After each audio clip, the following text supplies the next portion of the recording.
Hi Kiwi! Alright, we are picking up right where we left off, and I am once again going to continue to ramble about video games that I have played in the past. We're still in the Jeff's N64 era, so I guess the question begs, what is the next N64 game that involved my past, or defined my childhood, if you will? That is a tough question to answer, frankly, because there are so many good options. I think. And yet I'm starved to think of even a single one, which is a problem. Alright, I see what they're going for here. We just have to balance the ups and downs here. Whee! Go fast, Jeff, go fast! Hit the button! Woo! Okay, first try on that room, nice. What am I trying? What do I want to say about this? Ooh, okay, this has to be fast. And I think there was a... Yeah, there's a jump reset over there. Okay, gotcha. Oh my goodness, what other N64 games did I have that were childhood-defining features? Oh my goodness, how could I forget this one? Super Smash Bros. 64. Oh, I cannot recount to you. It's concerning how much time as a child I spent playing that game. Hands down, my most played game, which should not surprise you even remotely, given the amount of time I've spent playing Smash in every other iteration, you know? Ooh, save that. Okay, so I think I want to go up this way. Jump. Oh.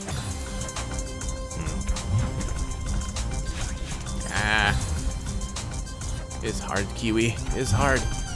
But yeah, it should not surprise you that Smash 64 was my most played game on the Switch.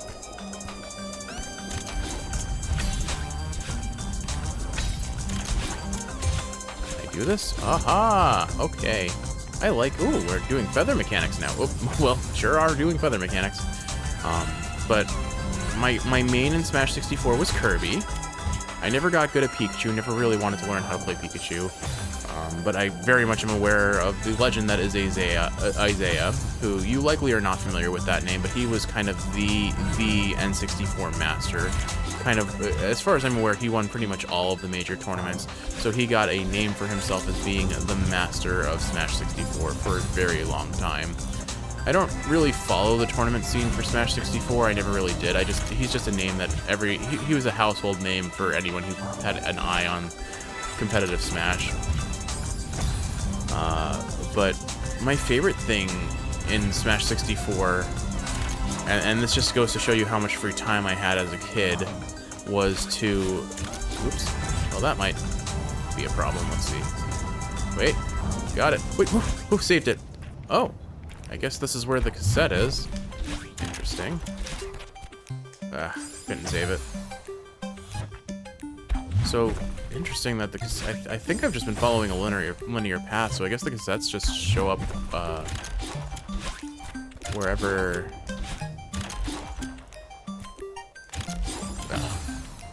I guess the cassettes just show up. Maybe the Crystal Heart will show up in a similar fashion. I thought there would be a spiky jellyfish that I could jump on. I'm not getting that in time. The timing on this stage is a little persnickety. Maybe. Maybe not. I keep thinking I'm so used to having a dash that this is a problem. I want my dash back, Kiwi. There are too many moving parts in this room. Anyway, what was I talking about?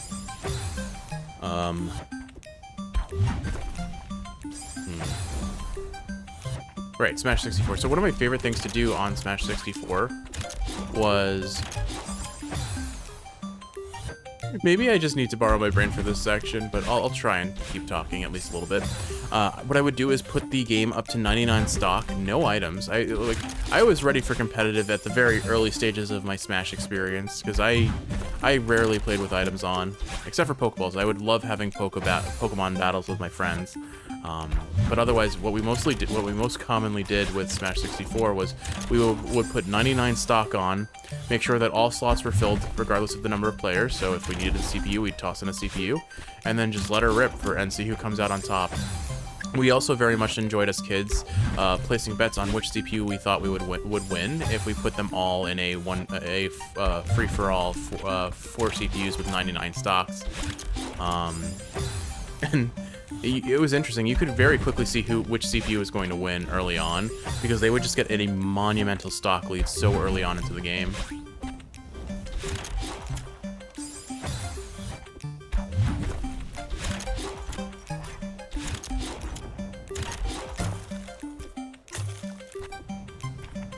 Do this, come on.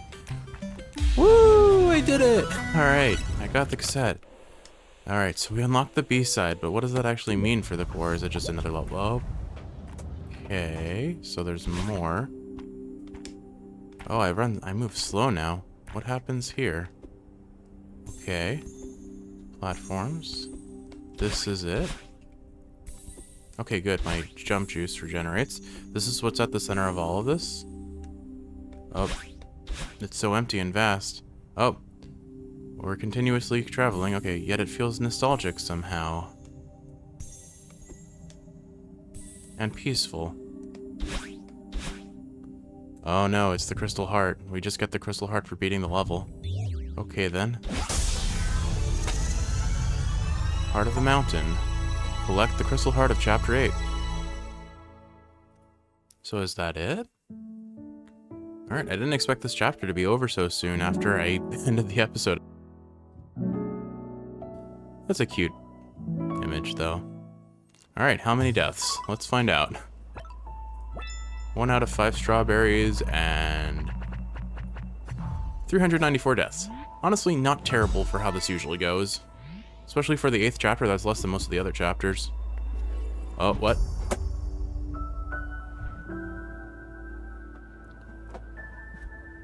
Apparently we're going to the moon. Farewell? Uh-oh, I don't like the name of that. Well, either way, I think we do the B-side here first, and then we end on Farewell. Hi, Kiwi! Alright, we are back to Celeste, and we're going to go ahead and jump in right to the B-side of Core. Say Goodbye Remix. Okay.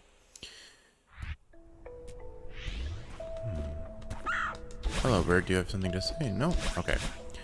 Well, I'm sure this is going to be a fun Oh, I see. You needed all of the Crystal Hearts to get here anyway, so it's a good thing I went around and collected them all. But, alright. I can't imagine this is going to be an easy affair, but here we go. Wish me luck. Oh. We're having a strong start here. An even stronger... I digress. Alright, so what are we going to talk about today? So I don't quite remember what I was rambling about last time. It's a new day, by the way, just for context. Alright, I think I can do this.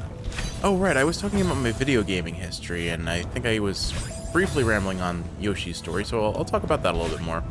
I know I mentioned the legendary sound, or the legendary composing for that game. That is hard to put into words unless you've heard it before, but it made decisions that you probably wouldn't have made for yourself given the opportunity. But it is definitely a game I think upon fondly, although perhaps I should question why. The question here is, do I need to use my dash or not? But I wouldn't call it that I speedrun it, but I definitely did like score attacks on it, because I very much remember pretty much mapping out where all of the honeydew melon were. Like I mentioned in the last episode, honeydew melon were the way to get the highest possible score modifier, and there were 30 per level, and you could only collect 30 fruit to complete a stage. I think what I have to do here is launch over there and then, well, not do that. I think I need to figure out how to time this so that I can get launched from the conveyor belt, probably? Or I do that, and that lets me bypass one of them. These don't just travel like the cardinal directions. It seems that if you launch from them at their corners, they'll go diagonal as well. So, but it's entirely dependent on where you latch onto from. So I guess let me just get to that conveyor belt and see how that works for now. I'm uncertain. I definitely think this is going to be a challenging room. But see, maybe I think I need my dash for each of those conveyor belts. Maybe that's how I do it. Let's see if I can speedrun this, though. Anyway, aside from Yoshi's Story, I briefly talked about Pokemon Stadium. I might be able to carry the momentum over that, but I don't think I'll make it to the... Yeah, I can definitely skip that at the very least. I can skip the first one at the very least. What other Pokemon... oh, right, I was talking about Smash Brothers. Smash Brothers for the 64. So, of course, there were always... I was never really big on playing with items. That seems to have been something since I was a kid. I favored... The items brought too much randomness to the game, and I preferred a predictable, controlled experience, I suppose, which is odd. Somehow I did not register those those lava blocks in between the two conveyor belt areas. Oh my goodness, this level, man. We're only in the second room, and I can already feel that this is going to be challenging.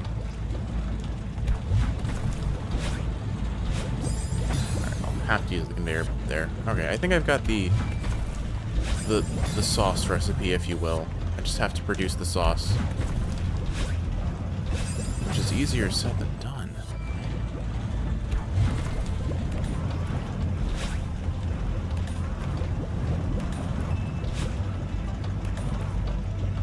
Nice. Okay, there we go. That was a really tough room. Anyway, I'm trying to think of what other N64 games I had, but Smash was obviously a big part. I guess I'll move on to the GameCube era for now until I can think of others N64 style that I may have played or not. Obviously, the big one for... We already talked about Smash once. I could talk about Smash a second time. Although, my connection with Melee is a little bit different. I would argue... Oh, my brain does not mentally register these... the blocks of elements here. Oh well, we just have to take this slow, that's fine. Ah, a little too slow. Probably didn't need to be conservative with my dash there. Oh. But, Super Smash Bros. Melee was probably the Smash game I played the least overall. Not that I didn't play it to heck and back. But I definitely didn't see that game from a competitive light, which was probably for the best, because if I took Melee to competitive, I would have been...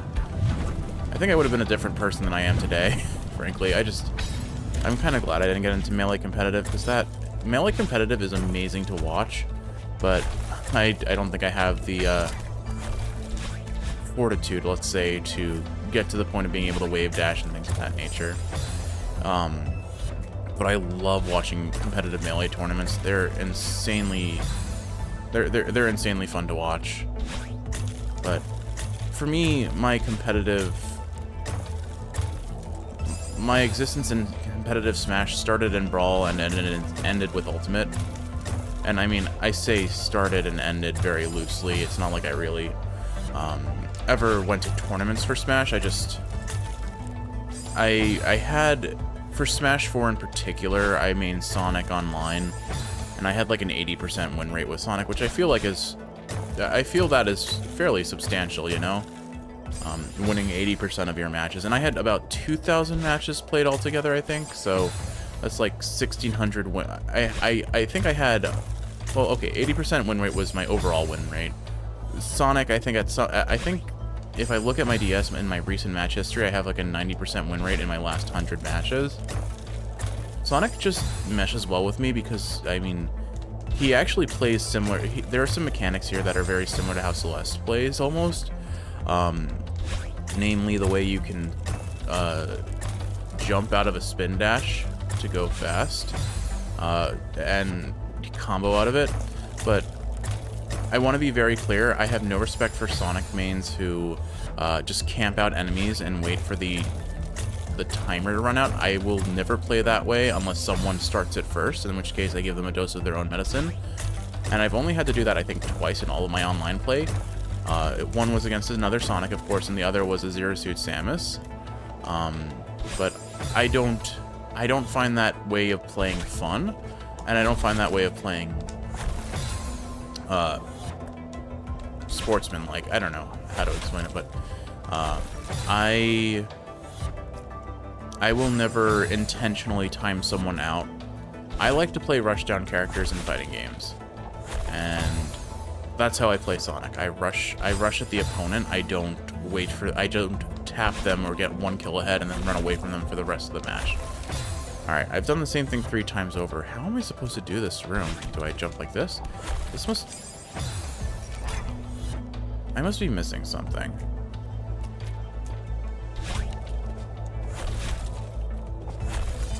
I clearly need 1 more dash there, I think. Unless... let me try 1 more thing.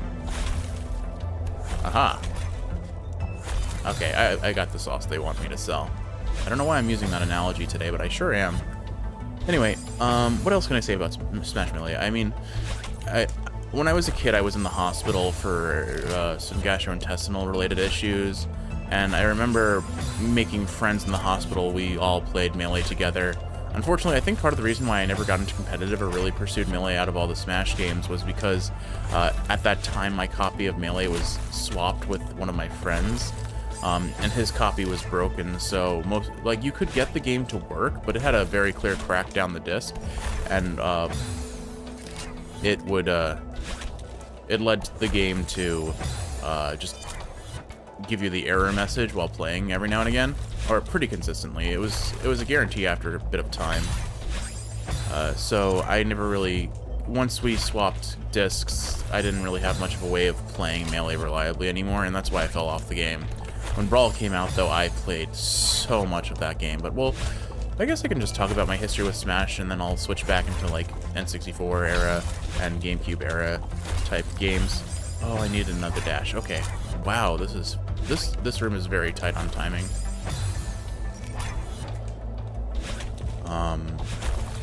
But yeah, I played so much Brawl. My mains in Brawl were primarily Olimar and Pikmin and King DDD. Chain grabbing was so broken in Brawl, and DDD was a lot of fun. I also learned how to chain grab with Pikachu. The thing about Brawl is I learned how to play every single character except for maybe Sheik and Diddy Kong, and I would say Peach as well. Every other character I could viably play. And it's not that I couldn't even play those characters, I just particularly disliked playing them. So I chose not to. I also didn't play Sonic very much then. He hadn't really become my main yet, I suppose. I suspect I need to do the swap side on that, but this is a difficult room.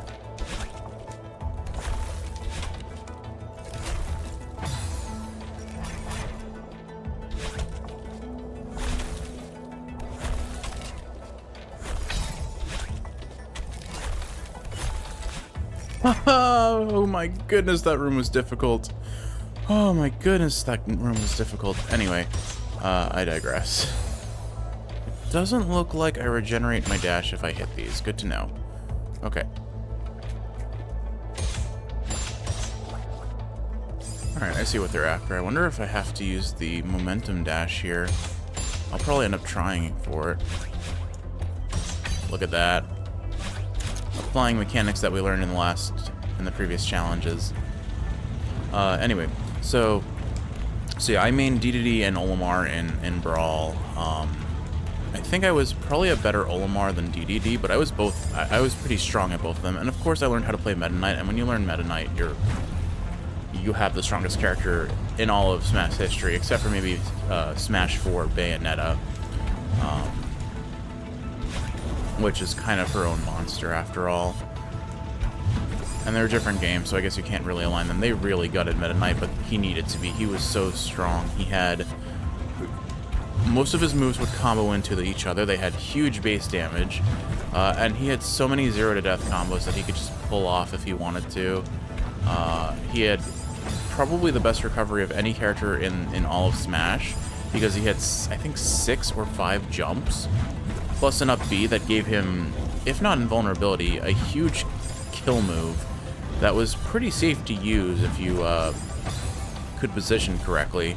And he had amazing frame data, meaning he could, out of shield or in terms of reacting to opponents' moves, have very little, or have a ton of wiggle room to get away with things that no other character really could. He was just such a strong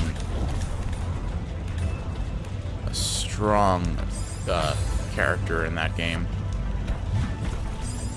But Yeah, I had a friend who mained him, and I couldn't reliably beat his Meta Knight with my DDD or Olimar, so I ultimately learned Meta Knight, and then I could go toe-to-toe with him, which I think is it's a skill gap issue. I genuinely believe in Smash that you can beat anyone with any character if you get good enough at that character. That doesn't mean it's going to be easy, and there are definitely characters that have inherent disadvantages.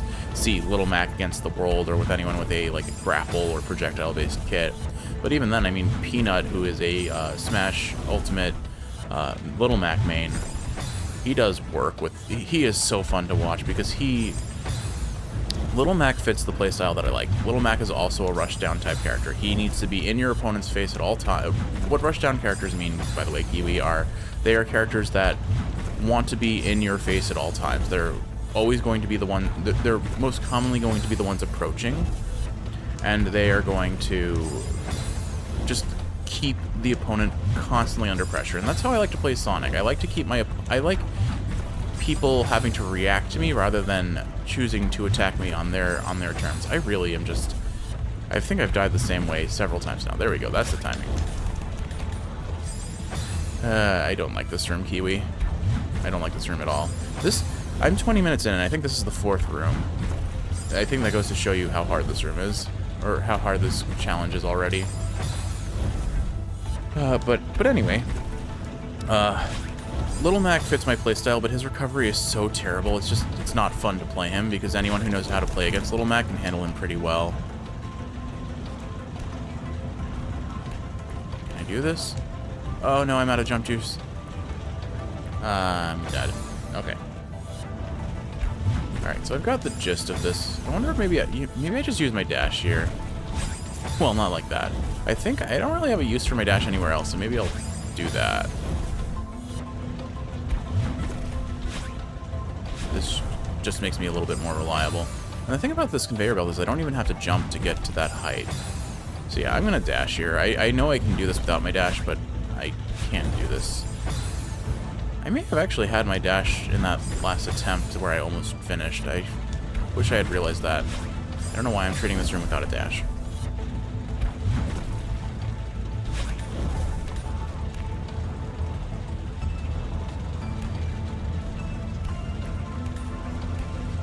There we go. Oh my goodness, that room was so difficult. I'm going to be saying that a lot. I'm going to be saying this about every room, pretty much. My apologies in advance. Oh boy. I see what they're going for here, but my goodness. Anyway, so what else can I say? I can definitely say that, can't I?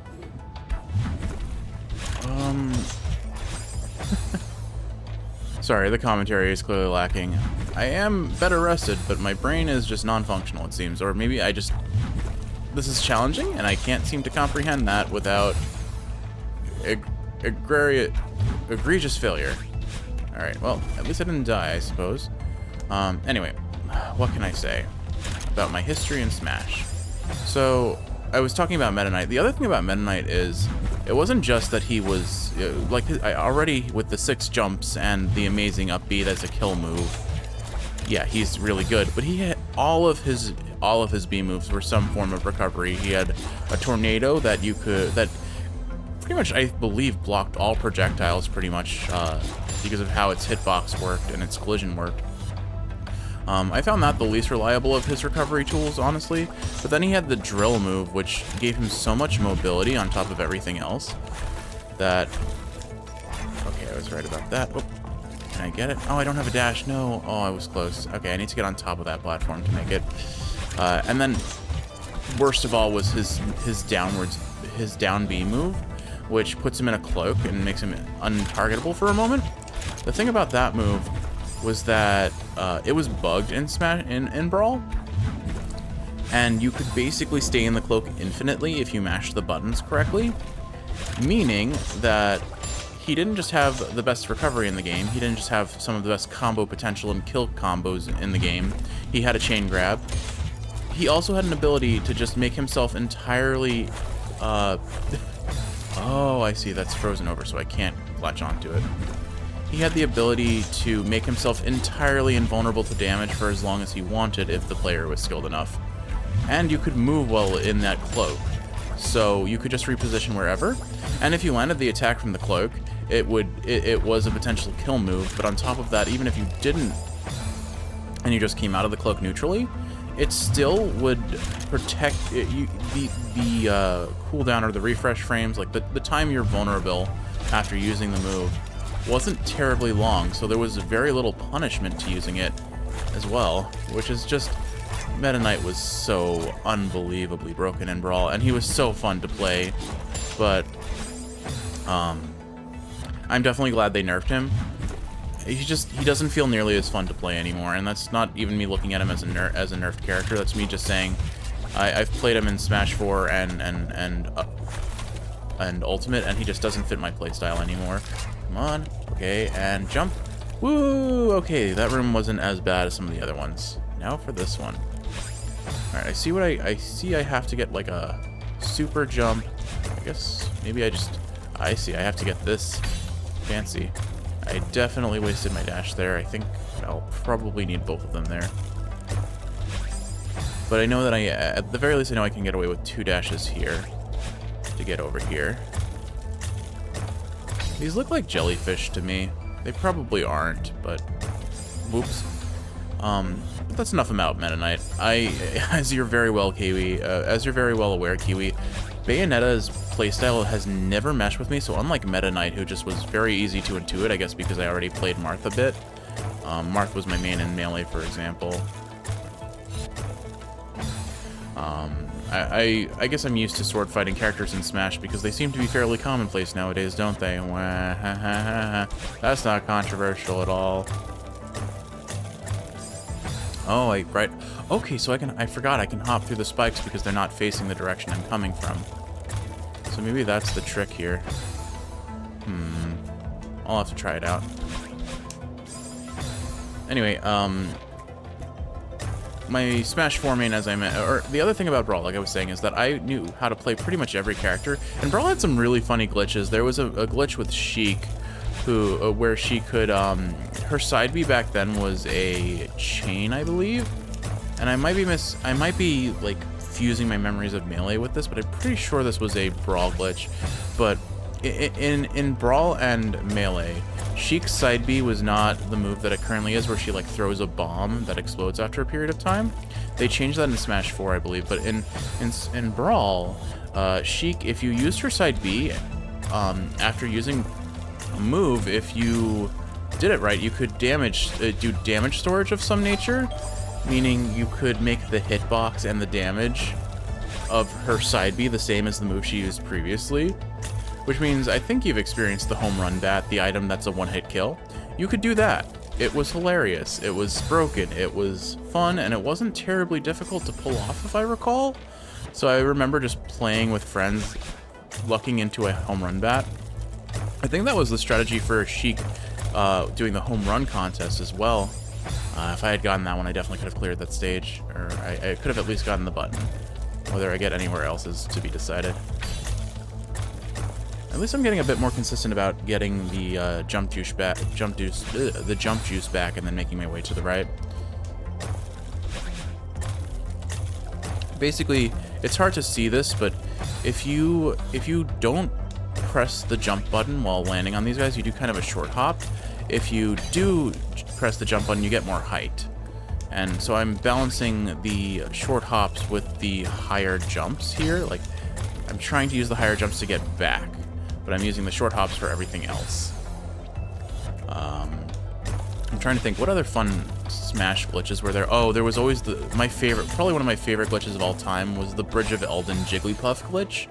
So, I forget if this was a Smash 4 or a Smash or a Brawl thing. I'm pretty sure Bridge of Elden was Brawl. And they fixed it in Smash 4, because I definitely tried it again for obvious reasons. But basically, Final Smashes had a weird interaction with the Bridge of Elden when it got repaired. So the stage Bridge of Elden in Brawl, the way it works is after a period of time, as long as you have stage hazards on, which I'm pretty sure you couldn't turn them off in Brawl, a boar riding bokoblin-type creature shows up and drops a bomb in the center of the stage, and after a short period of time, that bomb explodes and the bridge is damaged to the point that the center of the stage is just gone. And so it's basically another area where you can just fall into a blast zone. And what happens is if you use a final smash in that, if I had gotten the super jump, I might have made it. If you used a final smash while the Bridge of Eldin started reforming, which would happen periodically, or let me rephrase that. Basically, after a period of time, the stage would reset. It would go back to normal, and the center of the bridge would reform. If you used a final smash during that period of time, depending on the final smash, it may just persist. So, for example, Jigglypuff's final smash in Brawl was she got giant and then pushed people off stage, and anything that came in physical contact with her would take damage as well and take damage and get knocked back. If you had her use her final smash on the Bridge of Eldin and then land in the center or use it in the center while the bridge is reforming, as long as you were giant while it was reforming, Jigglypuff would stay as large as she was when the bridge fully reformed. Meaning you could spend the rest of the fight playing as giant, like super giant Jigglypuff. The other thing you could do in conjunction with that glitch is if Yoshi ate Jigglypuff and turned her into an egg, she would get even bigger. Because the egg hit the egg box, or the egg that she gets turned in, that enemies get turned into, are relative to the size of the thing Yoshi consumes. So you could effectively have an infinite scale, and every time Yoshi egged Jigglypuff again, she would get even bigger.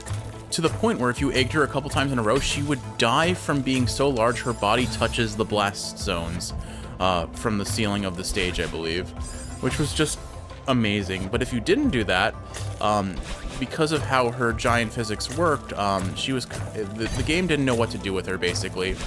So they kind of, she just really couldn't take knockback anymore, and all of her hitboxes were still giant, so she became an unstoppable monster.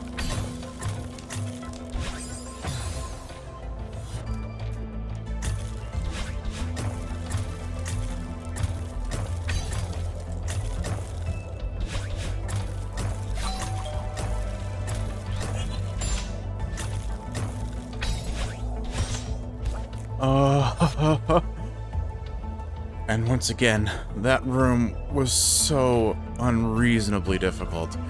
Oh my goodness, the core is a nightmare. Okay, how does one... Oh, you know what I bet I can do? Hold on, I've seen this in speedruns. So the way spikes work, in theory, is as long as I don't approach them, I should be able... let's see. As long as I don't approach them... Oh, maybe they coded these so you can't use the speedrun tech after all. Oh well, that's fine. We'll just do this as intended. Which, what if I don't know how intended is supposed to be? Alright, I think if I can just... I wonder if I use the momentum carry up this way, I can hit that like I did before and still have one dash afterwards. Let's try this. Timing, or the spacing, is a little unintuitive to me, but let's just do this. Oh, never mind, I don't have the dash anyway.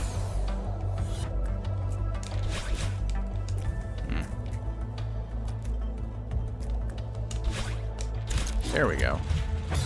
Alright, yeah, I think I only need one dash here. So if well, I guess I don't really have a good way of recovering after I hit that switch. So, 2 dashes it is. And then we'll just use the conveyor belt to rocket ourselves this way. Wait. Okay, I see. I need to hop over to the other side before I launch myself like that. Gotcha. Get that back, and then I can... yeah, I clear that first one without a dash. Alright, fair enough. And then go up like that, dash there. Oh no, there's gonna be a lot of this. This is... Oh, this is like the Summit 5B all over again. I can manage this, though. This isn't... as I've proven, cycle-based platforming is my undoing, and these aren't cycles, so maybe I have a better chance. Oops.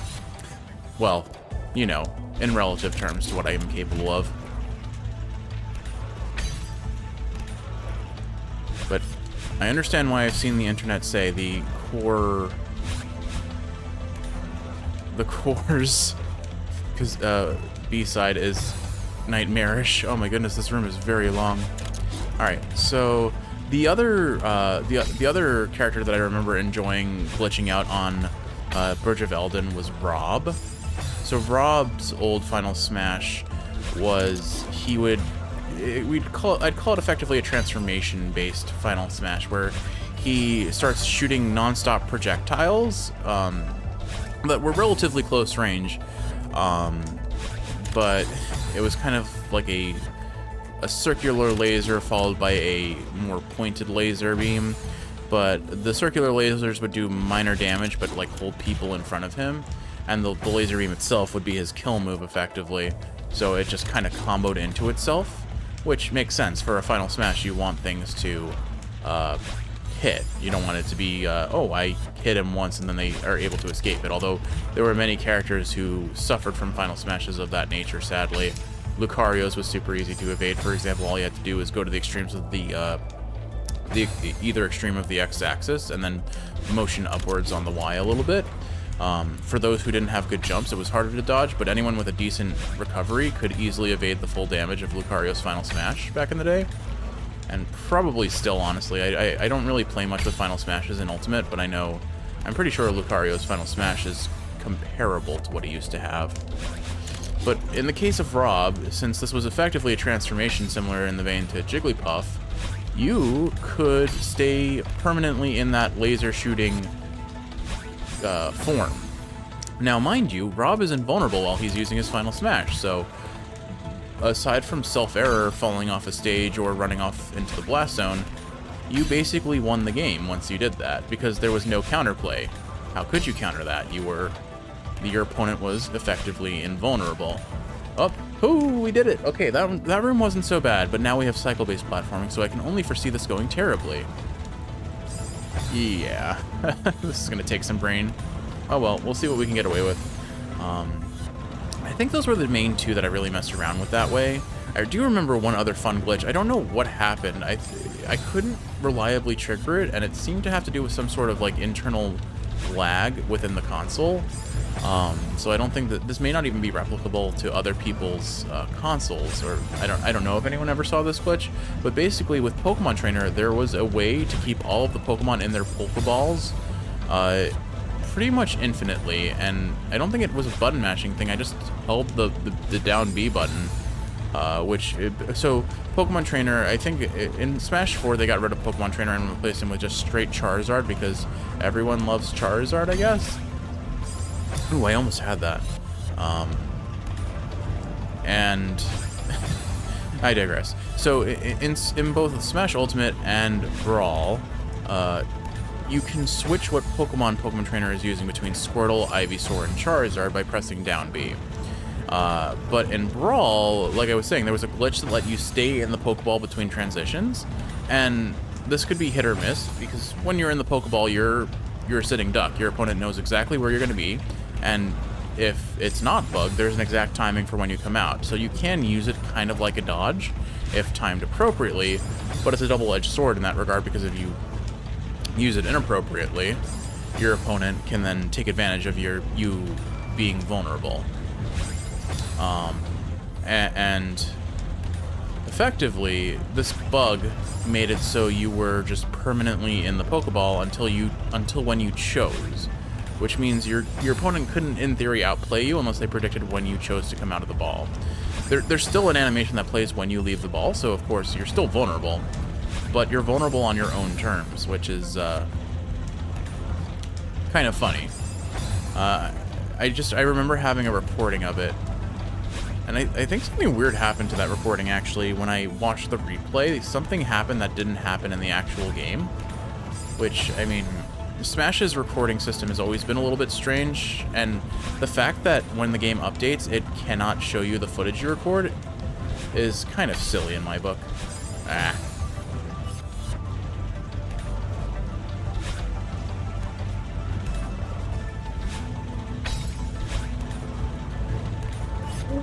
Please. Yes. Oh, that room took like half an hour. Kiwi, I think I'm done. I need to take a break. I have lost my mind. I'm going to see these fireballs in my nightmares tonight.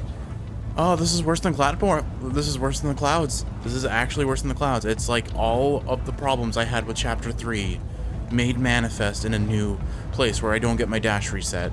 Like, I didn't realize how desperately I depended on my dash as like a failsafe for when I mess something up until the core. But I need to take a break. I need to take a break. Oh my goodness, this has been so difficult. Kiwi, I hope if you're awake, you've enjoyed watching. And if you are awake, I hope this is helping you fall asleep. And if you're asleep, I hope you're sleeping well. I love you, and I'll see you in the next one.